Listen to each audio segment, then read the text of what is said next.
He had the internet to thank for everything. Without the internet, he wouldn't have known anything about transorbital lobotomies. He wouldn't have known that the relatively easy procedure was first performed back in 1946. He wouldn't have known how in the 1950s, the famous neurologist who invented the procedure drove around the country in a car that he called the lobotomy mobile, performing multiple lobotomies a day on unruly teenagers and disruptive children.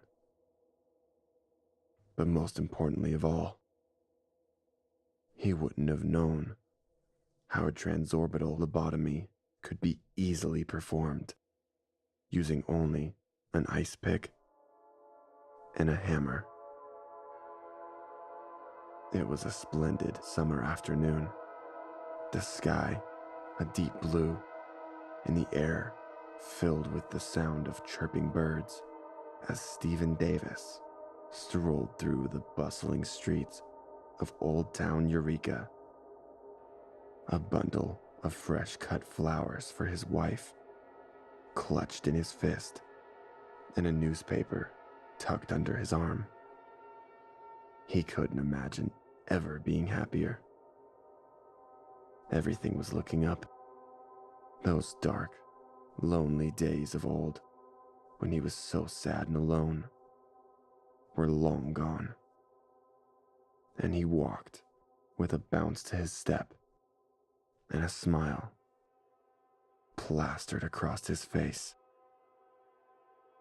As he strolled down the crowded street, he noticed a little boy dart out of a store and race across the sidewalk towards the busy street. Stephen rushed forward, and just as the little boy was about to step into the street, swooped him up into his arms. "Whoa there, Tiger," he exclaimed, the little boy kicking and squirming. A frantic woman ran up to him. "Oh, thank you. Thank you so much. He keeps doing this. I just can't seem to control him." "Oh, no problem. It takes a village, right?" Stephen replied as he handed the squirming child to his mother. The woman smiled. "Yeah, it really does. Now, Joey, you think that nice man. You could have been killed." "Let me go," the boy screamed. "You thank him," replied his mother. "No, let me go." Stephen grinned. "No need for thanks. But young man, you should listen to your mother and be more careful."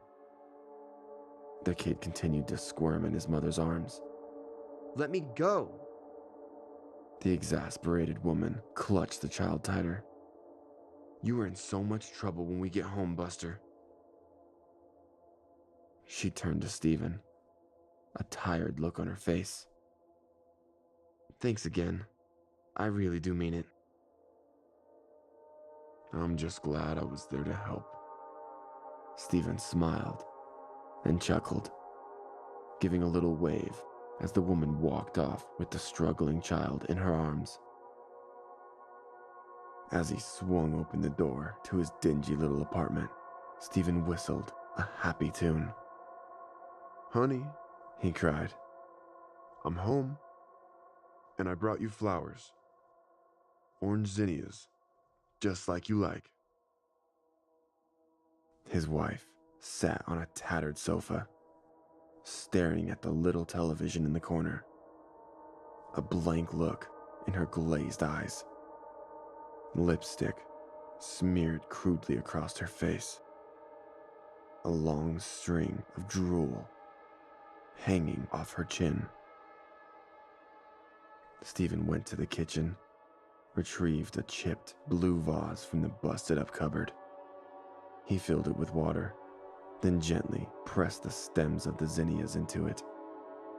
He sat it down on the stained formica table and delicately took the clump of orange blossoms into his hands. carefully arranging them just so. He then sauntered back to the living room, whistling happily. Sweetie, you smeared your lipstick. How silly of you. He sat down beside her and wiped her pale face with a rag, her slack expression never changing, eyes glued to the television set. He cleaned up the drool that always seemed to gather at the corner of her mouth, and then carefully reapplied her lipstick. That's better. Then taking a brush, he stroked her long blonde hair until it began to glisten and shine, quietly talking all the while. I've had such a wonderful day, honey. I actually saved a little boy. Scooped him up right before he ran into the street. His mother was so thankful and nice. And that manager, the one I told you about, that jerk that tried to get me fired because he said my lunch breaks were always too long. Well, when I saw him today, I just smiled and held my head up high. Nothing can make me sad anymore. My loneliness is gone.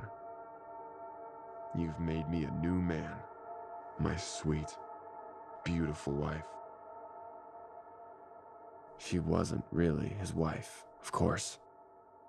She was many things. A delight to behold, a friend to confide in, a lover to hold in his arms at night, a secret that no one could know about. But more than anything, a miracle is what she really was. There had been so many before her, so many failures back in the dark and lonely days of the past. Days when he would just sit in his small apartment, alone, drinking till he retched the loneliness so strong within him that it was like a physical force driving him out into the cruel world in search of something, someone, anything to take away the terrible, gnawing emptiness that filled him. And then it just came to him one day. How about I try to keep one of them alive? He was so lonely after all. And while their corpses could satisfy him for a while, he always felt such a sadness when he eventually had to dispose of them. His first experiments had been with a cordless drill. He would press the bit to the base of the skull, just above the spinal cord, and then slowly squeeze the trigger, concentrating on remaining steady while the bit bore through the flesh and hit bone. When he felt the bit break through the skull and into the soft tissue of the brain, he would work it slowly, back and forth, but it never worked. They always died, and quickly. He experimented with making the hole smaller, adding acid into the wound. Once, one of them even stayed alive for a whole day. But then, when he got home from work, he found her pale and stiff, with blue lips, sprawled on the floor in a mess of urine and feces. And that was when he decided that he needed to do some more research. The plethora of information he found on the internet was astounding. The articles he read on lobotomies were very informative and all too detailed. How could he have been so stupid before, he thought? He had been digging into the cerebellum when what he needed to be doing was severing the connections in the brain's prefrontal lobe. And he could do this very simply by performing a transorbital lobotomy. He had really only wanted to go into the back of the head so that he could keep their faces looking pretty, but he could just go in right through the corner of the eye. It was a very exciting time, and if he was careful, going in through the eye socket would only have a slight bruise that could quickly heal up. The first time he tried, it had been another failure. She was a skinny little redhead with pale skin and freckles. She was very cute. He had performed the operation just like the internet described, placing the ice pick into the corner of her left eye and slowly sliding the sharp point in, carefully pushing the eyeball aside until the tip hit the eye socket. Then he gently tapped the handle of the ice pick with a hammer until it pierced the eye socket, being very exact with the angle and trajectory. And then, with a swift, scraping motion, he separated the frontal lobes from the thalamus. But it didn't work.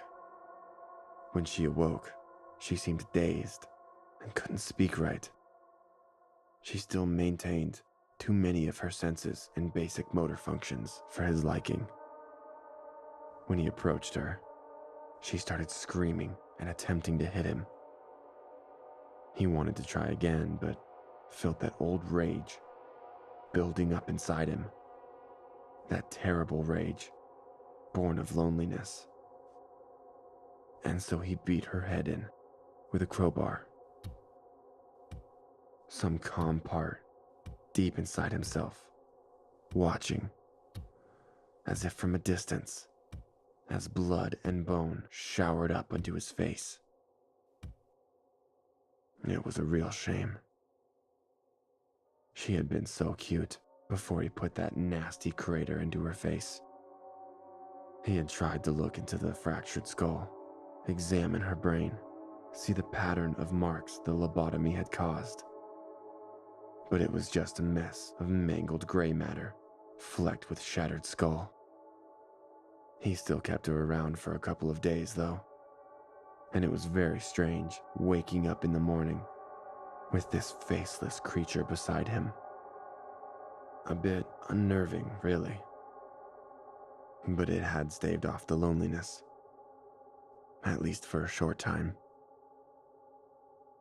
With the next one, his sweet and beautiful wife, Kathy, everything had gone perfect. Just perfect.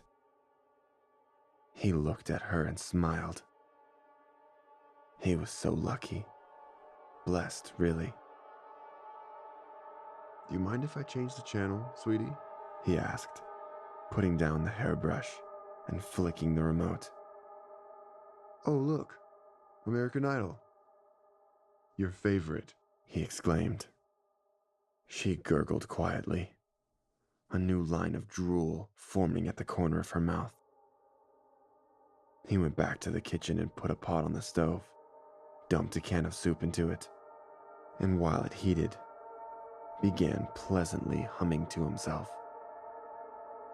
Once it began to steam and bubble, he poured it into a bowl, put it onto a tray with a spoon, and brought it out to the living room. He tucked a napkin into the neckline of her dress and spooned some soup into her mouth. She moaned very lightly, but swallowed the soup down. that a girl. Gotta keep your strength up. Especially now that you're gonna be a mommy. He gazed down at the round bulge of her belly, emotion swelling up within him, and spooned another mouthful of soup between her slack lips. He was gonna be a father. Tears welled up in his eyes. It was a great day. A marvelous day. The best day of his life. He was going to be a father. Now that he had a family, he would never be lonely again.